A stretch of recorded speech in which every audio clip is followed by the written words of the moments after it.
So news today that Elon Musk offered to buy Twitter and turn it private. I forget, it was so many dollars a share, 50 something a share. Would have been about $41 billion. So now we'll see what Twitter's next move is. I can't claim to be an expert on the understandings of how these things work, but what I can see is the reaction that this possibility would inflict upon so many people. The first thing that's noticeable is the people with the most vitriolic reaction to Musk potentially buying up Twitter are overwhelmingly journalists and blue checkmark people. And it's like they're upset at the prospect that there could be a platform that's truly about free speech. Now, would Musk have a platform that's 100% free speech? I don't know. I find it hard to put my faith in anyone that anyone will do 100% the right thing. But it's just like with the election of Trump. It's not exactly what Musk would do or what Trump would do. It's the fear that the people that control our establishment have that they would no longer be able to control these important institutions.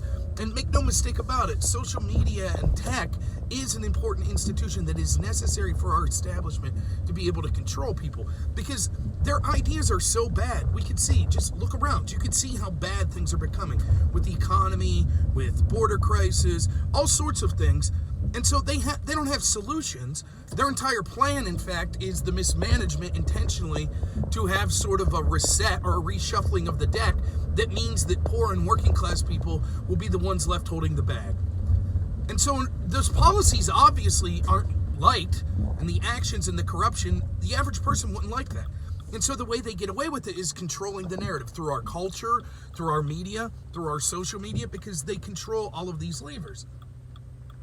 And so it just illustrates the fact that so many journalists are so upset. And it's Orwellian. They're saying things like Max Boot. Here's a guy who's never seen a foreign invasion by the United States that he doesn't like. Iraq war, Libya, whatever. He's for all that stuff. But he's like, it could be a real threat to democracy to have Elon Musk. Why? Because free speech would be a threat to democracy? War is peace to these people.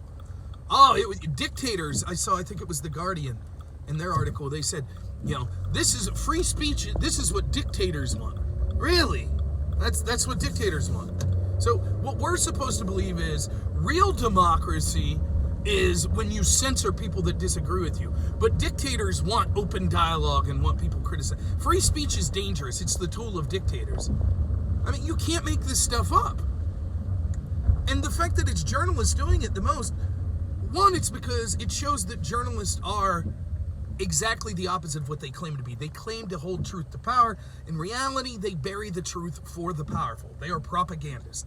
That's what the majority of our journalist class are. They are not journalists. It is a label that they call themselves. There is nothing journalistic about them. They are interested in pushing an establishment narrative and cheering for their side. That's why they don't want free speech, because that harms their agenda. If they were true journalists, they would say, we welcome free speech. And as journalists, we'll do our best to keep reporting. That's the whole point. That's the fifth estate, or the fourth estate. The entire idea was that they're supposed to be a direct line to the people. And so saying, but we don't think the people should be able to talk or say certain things or learn about certain things, that's antithetical to what journalism is supposed to be. The other thing, of course, is that a true free speech platform would be competition to these journalists. Who's going to want to turn in and see what CNN has to say or what Max Boot has to say if people could talk amongst themselves? So they don't want that. They want a managed social media where they can control, or their allies can control, what's allowed to be talked about. So I just think it's funny that, and it's been like this for a while, people like Glenn Greenwald have called this, the irony that some of the biggest advocates for censorship are journalists, when historically the role of the journalist would be the opposite, to be for freedom of information. And yet it's the exact opposite, showing just how bad the propagandists are. Now, another thing, an argument that I have with people all the time when you talk about all of these institutions, our media, our corporate America, our tech companies, etc., that overwhelmingly favor the establishment. And at this point, they're overwhelmingly favoring the Democratic Party and sort of the left. Not because I believe they're lefties, but because they understand that culturally, espousing those messages gives them sort of an armor and allows them to go ahead and keep us divided and attack people and things like that. Trust me, if they had to switch to paying lip service to causes on the right and they thought it would help them maintain power, they would. But right now, the establishment left is sort of where they're at, and they want power for themselves and their establishment goons in government. And it's not just what you hear, what people say all the time. Well, it's just about money. It's just about clicks. Oh, the reason CNN's coverage is so one-sided, it's just about clicks. Oh, the reason social media, Twitter or Facebook does certain things, it's just about clicks. It's not true. For example, getting Donald Trump banned from Twitter certainly hurt the amount of clicks that Twitter was getting. If a media company wanted just eyeballs on them, they'd hire Alex Jones to do an evening show. Undoubtedly, that would bring viewers that liked him and hated him to see what he was saying in, but they don't want that. Again, in the target demographic, I believe 18 to 45 males, when it comes to cable news, 18 to 45-year-old males that identify as Democrat, the number one show they watch is Tucker Carlson. Now, they probably watch him to hate him, but still, the idea that it's just about views, well, then CNN and MSNBC would say, fine, we'll capitalize on that. Or the New York Times, or CBS, or NBC, or ABC, and so on and so forth. Similarly, with this Twitter situation, if it's just about money, okay, well then how can they turn down this offer from Elon? I don't have the specific numbers right in front of me, obviously, because I'm driving. But it's something like what Elon's offering to buy at 50-something a share, 54 a share, I believe, is like 50% higher than what the stock was valued at when he bought 9%. So it's an incredible windfall for the people that would be holding Twitter stock. They would stand to make a lot of money. The people on the board that own a lot of stock would make a huge amount of money. And the board's supposed to have a fiduciary responsibility to their investors. In other words, if they could make a bunch of money, they're supposed to do that as opposed to denying making that money for other sort of justifications, moral justifications or ideological justifications. So it'll be interesting to see. No doubt they'll turn it down. But the mere fact that they're not considering this or not jumping on this opportunity shows that for them it's not about money, it is about ideology. That's what they want. That's why they'll turn it down. And I look for the SEC to step in, the Biden administration to step in, and sort of try to put the kibosh on this. The other thing that's funny is it's just fantastic to watch all of the people losing their head about this that told us, well, if you don't like the way Twitter's enforces rules, build your own Twitter. And then, of course, when other companies tried to do just that, they used all sorts of, well, we won't have, the major servers host those addresses, etc., thereby effectively killing competition. Okay. It was perfectly fine, and it's something that you knew, and I say this all the time, you knew that all these smug lefties, it was like, as soon as the corporate overlords that you're cheering for now turn on you, as soon as they're like, well, we don't like your causes now, we're going to send, you'll gnash your teeth, you'll scream, you'll say, this isn't fair, this is putting your thumb on the scale, this is affecting our democracy, this is stealing an election.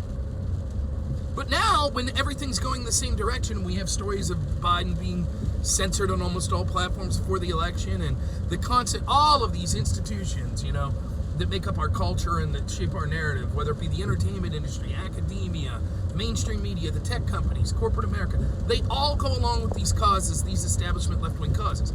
And that's fine. It's just they smugly laugh at you. Hey, that's free markets. What are you going to do? And as soon as it goes the other way, they're like, oh my God, this can't happen. This is a threat to democracy. I heard Joe Scarborough was talking about ending Section 230 today. Oh, no. That you want that, right? Nope. If Elon buys Twitter and decides to censor every Democrat, hey, he's still entitled to Section 230 protections, right? Right? And if you don't like it, well, you can't be against 230 protections. That would end social media as we know it. That would be bad. That's what I had to listen to the left tell me for the past 4 years. So as always, they out their hypocrisy. As soon as someone comes along and wants to play, we don't even know.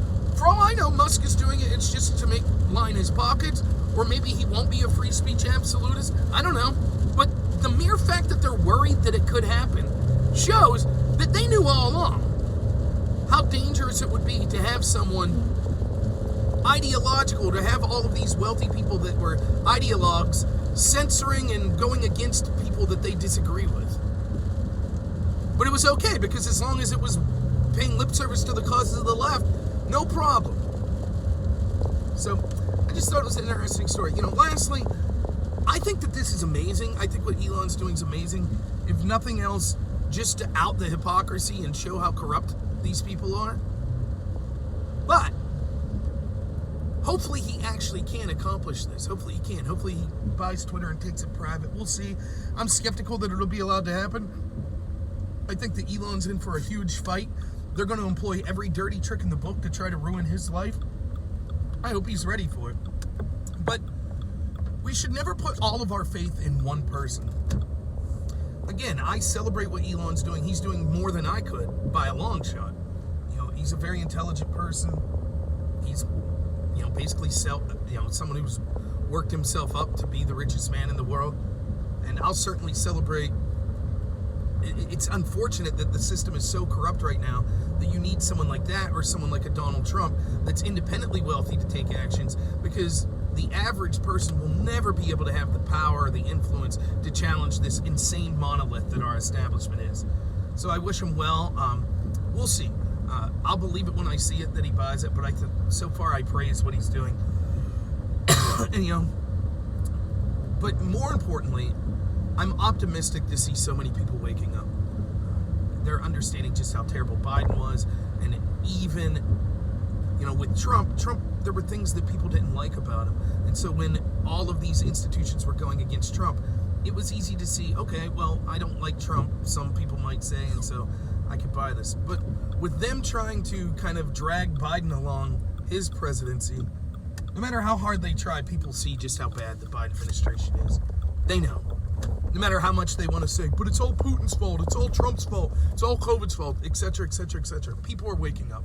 And so that's what really gives me hope. So this Musk thing's coming at a great time when we have all these other cultural battles, would it be education in school, governors like DeSantis doing great things. So I'm optimistic in that sense, that we see the culture sort of shifting. We'll see if it plays out. There's still a lot of work to be done. It'll take decades upon decades in order to undo the damage that we see with our establishment controlling all these cultural institutions. But it's fun to watch them squirm today, and it's fun to watch the double standard. So, all right, thanks so much, everyone. Have a good one.